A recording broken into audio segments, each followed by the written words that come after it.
I'm off to Indonesia! Hey guys, it's Jade from Boho Bookworm. I'm just on my way back from the shops at the moment.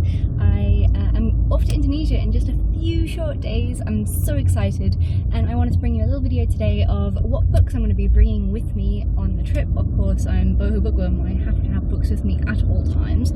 So I'm going to also bring you a little recipe today. It's a very simple, easy one. It's delicious, healthy, a beautiful chicken salad with chickpeas and lentils and yum yum yum yum. Very excited to share that with you and eat it. It's also got avocado and mango in it, and it's just divine.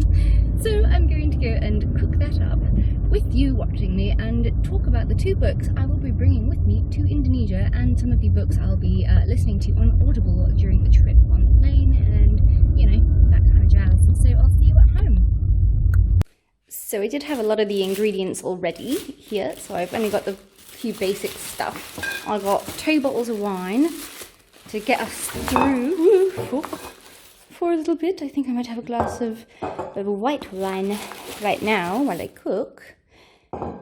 Some splattered toad, some Pringles to go with white wine, some chicken breast, some more cucumber because I eat cucumber like it's going out of fashion, and some chickpeas in brine, and some lentils in brine. I should really just make it from scratch like with the dried stuff, but I'm a bit too lazy for that.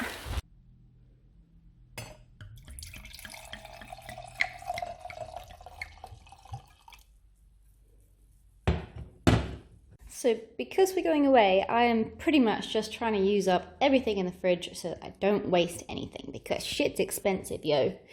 These are the 2 books I will be taking to Indonesia with me. Alright, so I'm going to start by chopping up some garlic for the chicken. And while I do that, I'm going to talk to you about The First Mistake by Sandie Jones, which I think I'm on chapter 6 at the moment, so I've already started it. I did think that it was going to be the only book I was going to bring to Indonesia with me because it seems quite thick, but the text is massive. So I'm going to get through this book super fast.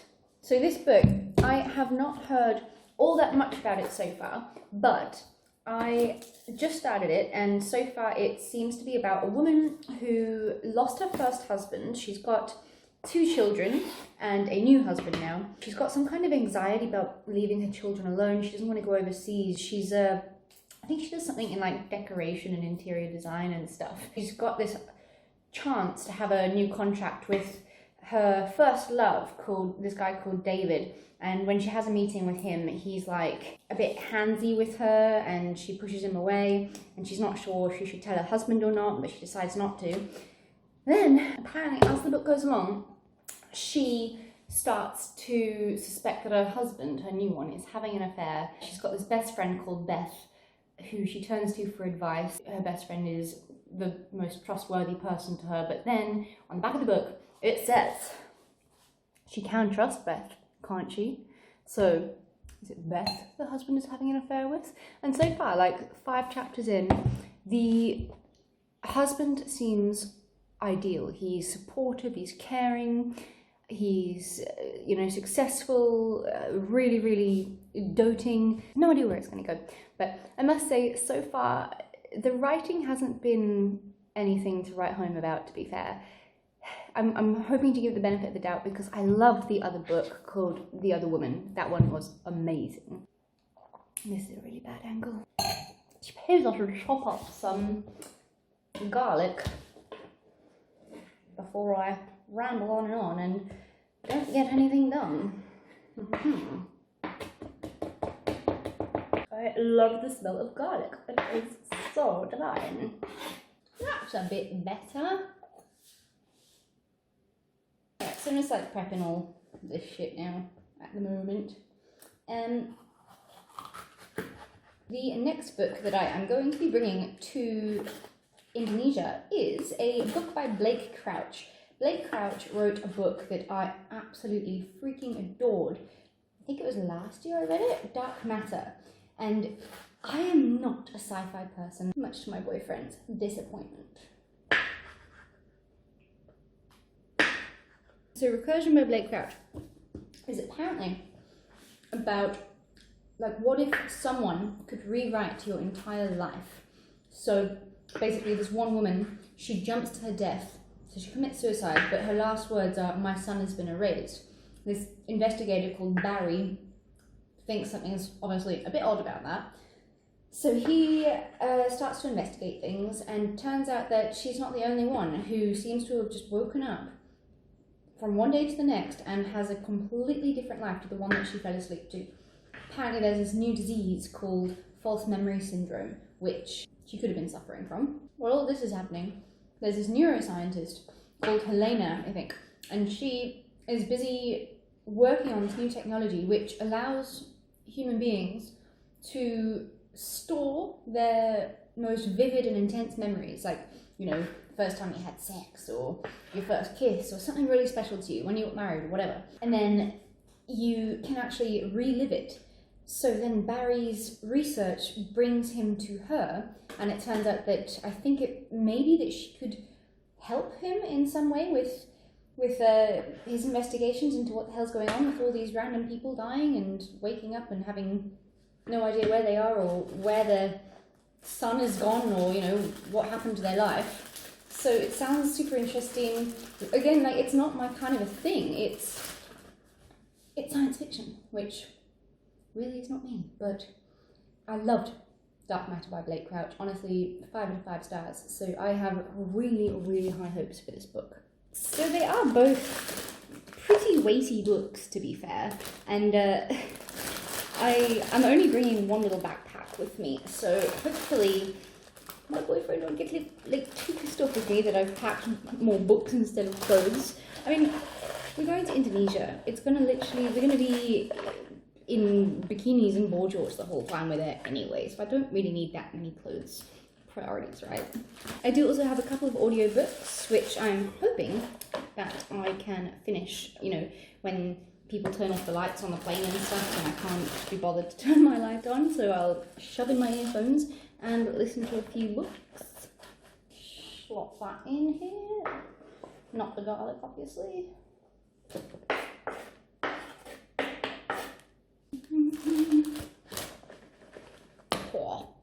Oh, I love a good salad, me. Yum. Have you guys tried coriander in salad? It's amazing. If you're not a coriander fan, then just please unsubscribe right now, because I don't understand you. Coriander in salad. Coriander in curry. Coriander in anything. Eggs. Whatever. I love it. It is amazeballs. Right, so then I've got like a ton of Audible books that I need to get to. I've got more audiobooks than I think is healthy, but the one that I really want to get to is Into the Woods by Tana French. It is the first book in the Dublin Murder Squad series, which I believe, did it just become a TV show or something? Something about Billy Jensen did something with that? I'll have to investigate that. But apparently it's like this 1984, I think, and it's turning to dusk, so all the mothers are busy calling in their children, making them come home for supper, but 3 children do not return home that day.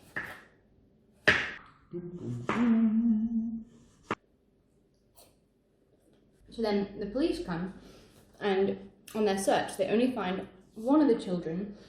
He or she is up a tree trunk, gripping on for it for dear life, and it is just covered in blood, and he can't remember anything that happened to him. The book then goes on to 20 years later, and the boy that was found at the tree, his name's Robert, he's now a detective, and there is a murder that happens in the same woods in which he was found, and it's got it's chillingly similar to what happened to him. So now he has to start unraveling that with his partner and best friend, this chick called Cassie. I've heard so many good things about Tana French's books. I've never read one before, so I am really excited to do just that. So the next book that I might be listening to on Audible, if I've got time, I mean the Tana French one is almost 19 hours long. And I know I listen at a higher speed, so I get through books a lot faster, but 19 hours is still a long time for an audiobook. But if I don't choose that one, then I've got another one called The Family Upstairs by Lisa Jewell. And I actually wasn't sure if I was going to read this book, because Lisa Jewell is... I've only read one other book before, and it was Then She Was Gone, which I gave a 3 out of 5 stars on Goodreads. The reason being is that while it gripped me from the very first page, it was very predictable, and I really don't like predictable books. I love wondering where the story's going to go and trying to guess and figure out who the bad person is and stuff, and I just didn't get that from Then She Was Gone. But, I've heard really good things about The Family Upstairs. It's quite a new book, so I was like, alright, well, let me just give it a go. Apparently it is a book about this girl. She just turns 25, and she comes home. She knows that there's this letter waiting for her, which she just can't wait to rip open. Apparently it's going to reveal the story of who she is.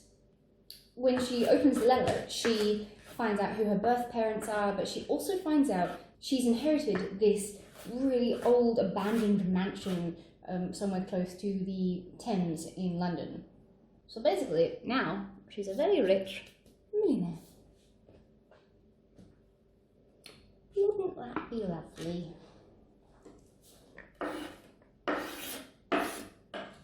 I'm just busy looking at the premise on Goodreads, and it actually sounds so good. I'm really excited now. It says, everything in Libby's life is about to change, but what she can't possibly know is that others have been waiting for this day as well, and she is on a collision course to meet them. Oh, I'm all black. That was not a racist comment. I am not racist. 25 years ago, police were called to 16 Chain Walk with reports of a baby crying. When they arrived, they found a healthy 10-month-old happily cooing in a crib in the bedroom. Downstairs in the kitchen lay 3 dead bodies, all dressed in black, next to a hastily scrawled note, and the 4 other children reported to live at Chain Walk were gone. In The Family Upstairs, the master of bone-chilling suspense, People, brings us the can't-look-away story of 3 entangled families living in a house with the darkest of secrets. Okay, and that's like a 9-hour audiobook, which I could definitely get through in a couple of hours if I speed it up, and that actually sounds really, really good.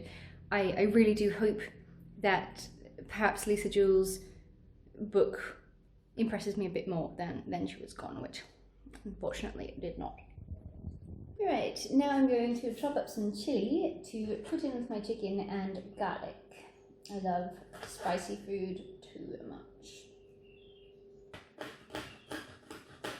So yeah, I really think that is all the books that I'll be listening to and reading during my travels to Indonesia, which I am so excited for. You guys, if you've been here for any amount of time, you know how much I love traveling. I've been to more countries than I can count, and I'm so blessed to be going to this small tiny little island called Jewell, where there aren't even any roads. It's like super away from everything. But we're going for a really cool cause. My partner's going to be helping them with a lot, like this really cool project on, anti-shark finning and stuff. So I really think it's a beautiful cause, and I cannot wait to be a part of it, no matter how little. I adore animals. I want to help. I'm excited. Even sharks, who scare me a lot because I surf and they could eat me. That being said, I might go surfing today. Surfer dies 4 days before she is set to go to Indonesia. Alright, so now basically I'm just taking some chicken fillets. I'm going to slice them into little slivers, pop them in a pan, and away we go. I'm going to cut up the mango and avocado a little bit later, so that they stay nice and fresh. Oh. Chicken fillets. So we're staying at this place in Jewell. It's going to be out of this world. We're staying in this bungalow that looks like one of those bungalows on the beach. It looks like one of those bungalows in the Maldives that's like right above the water, so you can just like literally wake up and go dive in the ocean. It sounds amazing. It looks like an absolute dream, and I am beyond blessed and grateful to be going there. And hopefully I'll also be finally learning to dive. I can't equalize, so that's going to be a bit of a thing to figure out if I can actually dive, because I mean there's these massive mantas like that you can swim with, like wild mantas, and it sounds incredible. So, and you know, fresh food, just fresh fish every day. I am excited, but it's like a bloody mission to get to this place. It's, what is it? I think it's about 12 flights to get there from where I am in South Africa, which is insane. But that being said, that is a lot of reading time. You know, there's layovers in the airport, there's bookstores in the airport. It is going to be dangerous. You know what was dangerous? My epic new scar that I got from hiking. I think, when was it? Yesterday or the day before? Look at that. Oh, it is sore, mate. I almost slipped and fell to my death down a mountain. I need to wash my hands and get all this chickeny shit off me. Hold on.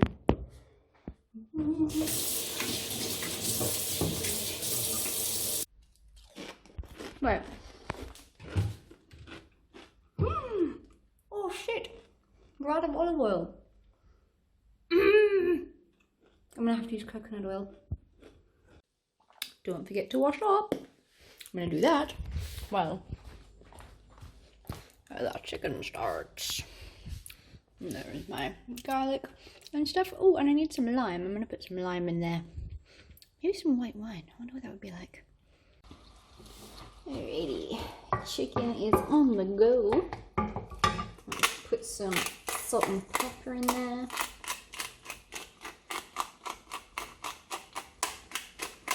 Things you can never have enough of in life. Garlic, wine, pepper, and well, most other things that I like, which is a very long list. Squeeze some lime into there, and then garlic and chili it up.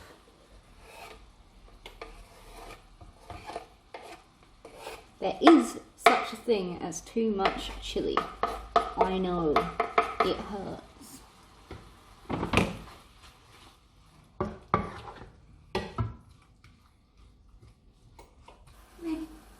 Sharing is caring. Oh, I need a top up.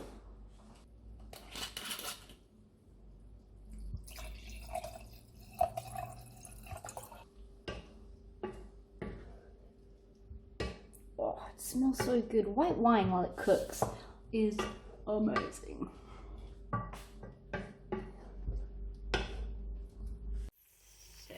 My chicken is bubbling away in a beautiful lime, wine and garlic chili sauce. Oh, it just smells so good. I wish I could share smells with people. I am known for making very yummy, succulent chicken. It's a specialty of mine. Alrighty, so we've got the chicken ready in the salad, and we've got the lentils and chickpeas, which I need to get out of the tins, a avocado, a mango, and my white wine, which I'll put all this together a little bit later. Oh, it's going to be yummy and healthy and divine. I found some seeds that I can use. I'm just busy roasting them so I can put them in the salad. And I am busy watching the very first season of The Bachelor because I'm a diehard fan and I can't believe I have never seen the first season. So that is what I'm doing right now. Yum. Seeds. Salad. It's like popcorn. Whoa. It's taking shape. Oh, I just feel like digging my hands right in there and stealing that.